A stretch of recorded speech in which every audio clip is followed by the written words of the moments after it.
Bismillahirrahmanirrahim. Assalamualaikum warahmatullahi wabarakatuh. Kami dari kelompok 2 akan mempresentasikan hasil kerja kami, yaitu konsep dasar penelitian tindakan kelas, yang beranggotakan ada 4 orang. Yang pertama ada Emanuel Aji Sadewa, yaitu saya sendiri. Yang kedua ada Nosi Setianingrum. Kemudian juga ada Tony Anang Satria. Dan yang terakhir rekan kami yang belum bisa hadir pada kesempatan kali ini, Nabila Rarasadia. Baik, langsung saja masuk ke latar belakang.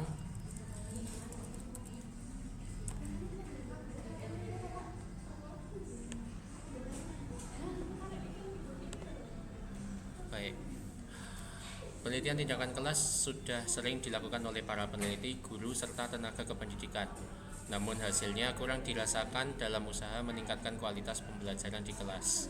Hal tersebut terutama disebabkan permasalahan yang dijadikan fokus penelitian jarang diangkat dari kondisi nyata yang terjadi di kelas, kurang berkaitan langsung dengan sumber masalahnya. Peneliti kurang memahami bahwa itu masalah penelitian atau kurang melakukan identifikasi masalah yang terjadi dan dirasakan sehari-hari oleh para guru di kelas. Permasalahan fokus penelitian itu terjadi baik pada penelitian pendidikan yang dilakukan oleh institusi lembaga penelitian atau perorangan. Oleh karena itu, maka pentingnya seorang peneliti untuk mengetahui konsep dasar dalam melakukan penelitian, khususnya penelitian tindakan kelas. Konsep dasar tindakan kelas diantaranya dimulai dari pengertian, tujuan, manfaat, prinsip, karakteristik, perbedaan PTK dengan pendidikan formal, dan makna kolaborasi dalam penelitian tindakan kelas. Baik, untuk selanjutnya akan disampaikan oleh Mbak Nosi. Baik, selanjutnya ada rumusan masalah dan tujuan. Rumusan masalah yang pertama, apa pengertian penelitian tindakan kelas? Yang kedua, apa tujuan penelitian tindakan kelas? 3, apa manfaat melakukan penelitian tindakan kelas? 4, apa prinsip-prinsip penelitian tindakan kelas? 5, apa saja karakteristik penelitian tindakan kelas? 6, bagaimana perbedaan penelitian tindakan kelas dan pendidikan formal? 7, apa makna kolaborasi dalam penelitian tindakan kelas? Tujuan nomor 1, untuk mengetahui, memahami, dan menjelaskan mengenai pengertian penelitian tindakan kelas. 2, untuk mengetahui, memahami, dan menjelaskan mengenai tujuan melakukan penelitian tindakan kelas. Yang ketiga, untuk mengetahui, memahami, dan menjelaskan mengenai manfaat penelitian tindakan kelas. 3, untuk mengetahui, memahami, dan menjelaskan mengenai prinsip-prinsip penelitian tindakan kelas. 4, untuk mengetahui, memahami, dan menjelaskan mengenai karakteristik penelitian tindakan kelas. 5, untuk mengetahui, memahami, dan menjelaskan mengenai perbedaan penelitian tindakan kelas dan pendidikan formal. Yang keenam, yang ketujuh, untuk mengetahui, memahami, dan menjelaskan mengenai makna kolaborasi dalam penelitian tindakan kelas. Selanjutnya akan disampaikan oleh Mas Sadewa. Baik, masuk ke pembahasan yang pertama, yaitu pengertian dari penelitian tindakan kelas.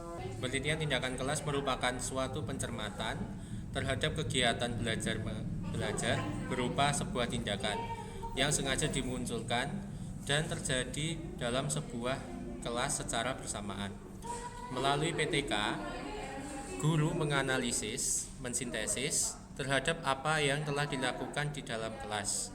Yang berarti dengan melakukan PTK, pendidik dapat memperbaiki praktik-praktik pembelajaran sehingga menjadi lebih efektif.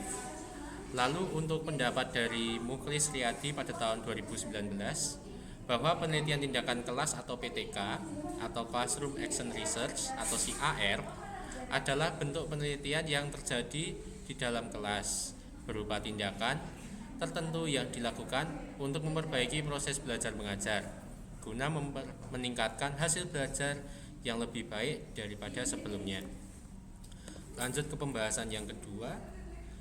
Menurut John Elliot pada karya Daryanto tahun 2018 halaman 3, bahwa PTK adalah tentang situasi sosial dengan maksud untuk meningkatkan kualitas tindakan di dalamnya. Seluruh prosesnya mencakup telaah, diagnosis, perencanaan, pelaksanaan, pemantauan, dan pengaruh yang menciptakan hubungan antara evaluasi diri dengan perkembangan profesional. Selanjutnya, menurut Kemis dan McTaggart melalui karya Daryanto 2018 halaman 3 menyatakan bahwa PTK adalah suatu bentuk refleksi diri kolektif yang dilakukan oleh peserta-pesertanya dalam situasi sosial untuk meningkatkan penalaran dan praktik sosial. Kemudian dalam PTK sendiri terdapat daur ulang dalam penelitian tindakan yang diawali dengan perencanaan tindakan atau planning. Yang kedua ada penerapan tindakan atau action. Yang ketiga ada mengobservasi, mengevaluasi, dan hasil tindakan atau observation dan evaluation, melakukan refleksi atau reflecting, dan yang keempat perbaikan atau peningkatan yang diharapkan tercapai dengan kriteria keberhasilan. Selanjutnya dapat diperhatikan berikut ini adalah gambaran dari siklus kegiatan PTK. Diawali dengan perencanaan, kemudian ada tindakan atau observasi, kemudian dilanjutkan dengan refleksi, serta diikuti dengan tindakan akhir yaitu perbaikan rencana yang berlanjut pada siklus 2 dan seterusnya. Berikut adalah hal yang perlu dipahami tentang penelitian tindakan kelas. PTK adalah suatu pendekatan untuk meningkatkan pendidikan dengan menghasilkan perubahan ke arah perbaikan terhadap hasil pendidikan dan pembelajaran. PTK adalah partisipatory, melibatkan orang yang melakukan kegiatan untuk meningkatkan praktiknya sendiri. PTK dikembangkan melalui self-reflective spiral, a spiral of cycle of planning, acting, observing, reflecting, and the replanning. Kemudian yang keempat, PTK adalah kolaboratif, melibatkan partisipan bersama-sama bergabung untuk mengkaji praktik pembelajaran dan mengembangkan pemahaman tentang makna tindakan. Yang kelima yaitu PTK menumbuhkan kesadaran diri mereka untuk berpartisipasi dan berkolaborasi dalam seluruh tahapan PTK. Yang keenam, PTK adalah proses belajar yang sistematis. Dalam proses belajar tersebut menggunakan kecerdasan kritis di dalamnya untuk membangun komitmen melakukan tindakan. Kemudian yang ketujuh, PTK memerlukan orang untuk membangun teori dengan praktik mereka atau yang kita kenal dengan guru. Yang kedelapan, PTK memerlukan gagasan dan asumsi ke dalam praktik untuk mengkaji secara sistematis bukti yang menantangnya atau dikenal dengan memberikan hipotesis tindakan. Yang terakhir, kesembilan, PTK memungkinkan kita untuk memberikan rasional justifikasi tentang pekerjaan kita terhadap orang lain dan membuat orang menjadi kritis dan analisis. Baik, selanjutnya yaitu mengenai tujuan penelitian tindakan kelas. Tujuan penelitian tindakan kelas sendiri terbagi menjadi 4. Yang pertama, meningkatkan mutu isi, masukan, proses, dan hasil pendidikan dan pembelajaran di sekolah. Yang kedua, membantu guru dan tenaga pendidikan lainnya dalam mengatasi masalah kepembelajaran dan pendidikan di dalam dan di luar kelas. Yang ketiga, meningkatkan sikap profesional pendidikan dan tenaga kependidikan. Yang keempat, yang terakhir, menumbuh kembangkan budaya akademik di lingkungan sekolah sehingga tercipta sikap proaktif di dalam melakukan pembelajaran mutu pendidikan atau pembelajaran secara berkelanjutan.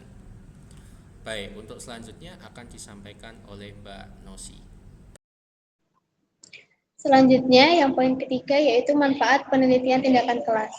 Manfaat penelitian tindakan kelas terdapat 5 poin. Yang pertama yaitu menghasilkan laporan-laporan PTK yang dapat dijadikan bahan panduan bagi para pendidik atau guru untuk meningkatkan kualitas pembelajaran. Yang kedua, menumbuh kembangkan kebiasaan, budaya, dan tradisi meneliti dan menulis artikel ilmiah di kalangan pendidik. Yang ketiga, mewujudkan kerjasama kolaborasi, dan sinergi antar pendidik dalam satu sekolah atau beberapa sekolah untuk sama-sama memecahkan masalah dalam pembelajaran dan meningkatkan mutu pembelajaran. 4.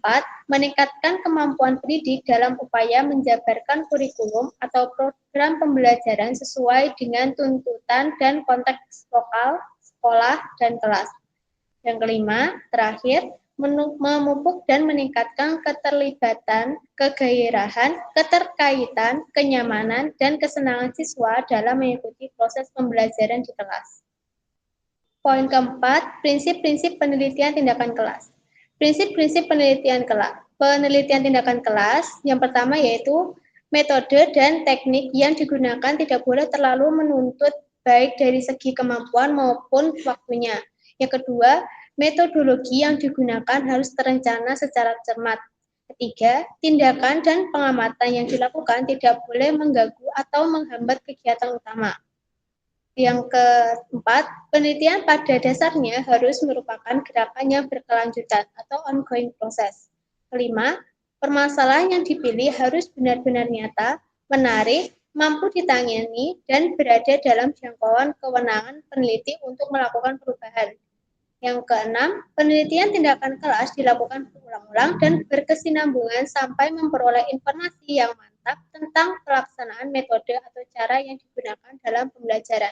Dan yang terakhir, memperhatikan etika dan tata krama penelitian serta rambu-rambu pelaksanaan yang biasa berlaku umum dalam setiap penelitian ilmiah. Akan disampaikan oleh Mbak Nabila.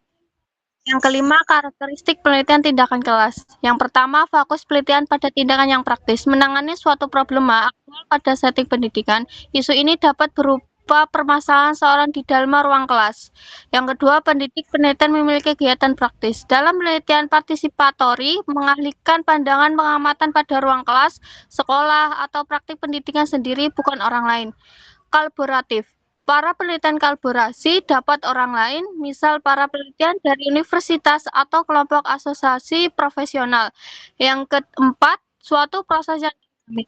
Proses yang dinamis meliputi pengeluaran kegiatan misalnya suatu spiral atau maju mundur di antara refleksi atau perenungan atau problema mengumpulkan data dan tindakan.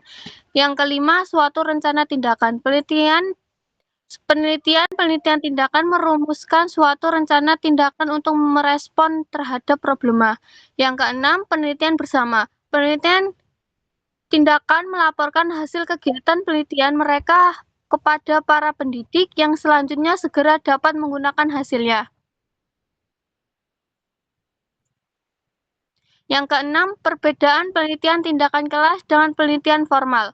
Ada dua penelitian tindakan kelas dan penelitian formal. Yang pertama, penelitian tindakan kelas, yaitu dilakukan oleh guru atau dosen. Yang kedua, kerepresentatifan sampel tidak diperhatikan. Yang ketiga, instrumen yang valid dan reliable tidak diperhatikan. Yang keempat, tidak diperlukan analisis statistika yang rumit. Yang selanjutnya, tidak selalu menggunakan hipotesis. Dan yang terakhir, memperbaiki praktik pembelajaran secara langsung. Dan yang penelitian formal, yang pertama dilakukan oleh orang lain. Yang kedua, sampel harus representatif. Yang ketiga, instrumen harus valid dan reliable. Dan keempat, menuntun penggunaan analisis statis. Dan kelima, mempersyarat hipotesis. Dan yang keenam, mengembangkan teori. Selanjutnya dilanjutkan oleh rekan yang bernama Tony. 7. Makna kolaborasi dalam penelitian tindakan kelas. Salah satu ciri khas PTK adalah adanya kolaborasi atau kerjasama antara praktisi, dalam hal ini guru, kepala sekolah, siswa, dan lain-lain, dan peneliti atau dosen widya iswara dalam pemahaman kesepakatan tentang permasalahan pengambilan keputusan yang akhirnya melahirkan kesamaan tindakan. Melalui kerjasama, mereka secara bersama menggali dan mengkaji permasalahan nyata yang dihadapi oleh guru atau siswa di sekolah, terutama pada kegiatan mendiagnosisi masalah, menyusun usulan, melaksanakan tindakan, menganalisis, menyeminarkan hasil, dan menyusun laporan akhir. Kesimpulan, penelitian tindakan kelas merupakan suatu pencermatan terhadap kegiatan belajar berupa sebuah tindakan yang sengaja dimunculkan dan terjadi dalam sebuah tindakan kelas secara bersama. Siklus penelitian tindakan kelas. Yang pertama, perencanaan tindakan atau planning. Yang kedua, penerapan tindakan atau action. Ketiga, mengobservasi dan mengevaluasi proses dan hasil tindakan dan melakukan refleksi. Dan seterusnya sampai perbaikan atau peningkatan yang diharapkan tercapai. Tujuan utama PTK adalah untuk mengubah perilaku pengajaran guru, perilaku murid-murid di kelas, dan mengubah kerangka kerja melaksanakan pembelajaran kelas. Manfaat PTK sebagai inovasi pendidikan yang tumbuh dari bawah karena guru adalah ujung tombak pelaksanaan lapangan. Karakteristik PTK yaitu fokus penelitian tindakan yang praktis. Pendidik peneliti memiliki kegiatan praktis, kolaboratif, suatu proses yang dinamis, suatu rencana tindakan, penelitian bersama. Perbedaan action research dengan penelitian formal yaitu penelitian formal bertujuan menguji hipotesis dan kontekstual dan hasilnya tidak untuk digeneralisasikan. Peran kerjasama atau kolaborasi sangat menentukan keberhasilan PTK, terutama pada kegiatan mendiagnosis masalah, menyusun usulan, melaksanakan penelitian. Dalam hal ini melaksanakan tindakan observasi, merekam data, evaluasi.